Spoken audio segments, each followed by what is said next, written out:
महात्मा बुद्ध ने अपने उपदेशों में जिंदगी को सही तरीके से जीने के मार्ग बताए हैं।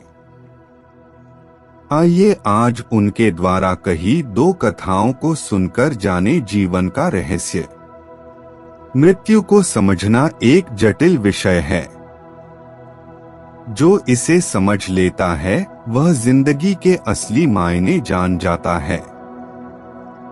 यही सवाल एक बार महात्मा बुद्ध के शिष्यों ने पूछा था कि आखिर शरीर त्यागने के बाद आत्मा की यात्रा कैसी होती है, वह क्या करती है और उसका क्या होता है।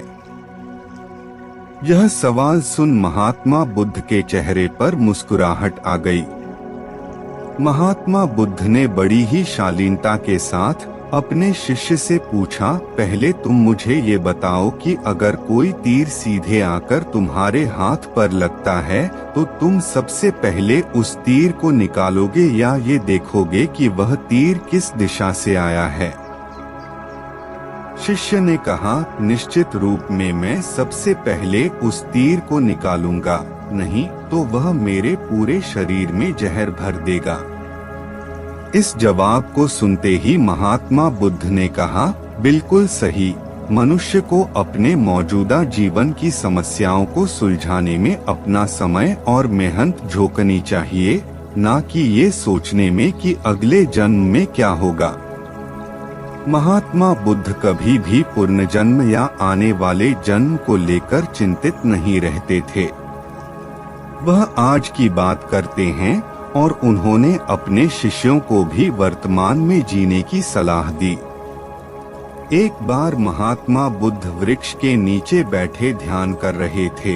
इतने में ही कुछ बच्चे वहां खेलते खेलते पहुंच गए और जिस पेड़ के नीचे बुद्ध ध्यान में लीन थे उस पेड़ के ऊपर पत्थर बरसाने लगे ताकि आम वृक्ष से नीचे गिर जाएं। तभी एक पत्थर महात्मा बुद्ध के सिर पर लग गया और उनके सिर से खून निकलना शुरू हो गया। लेकिन इस घटना के बाद महात्मा बुद्ध की प्रतिक्रिया और भी ज्यादा हैरान कर देने वाली थी। महात्मा बुद्ध रो रहे थे। उन्होंने बच्चों के कहा, तुमने इस वृक्ष को पत्थर मारा, उसने तुम्हें फल दिया। लेकिन जब यह पत्थर मुझे लगा तो सिवाय डर और भय के मैं तुम्हें कुछ भी नहीं दे सका।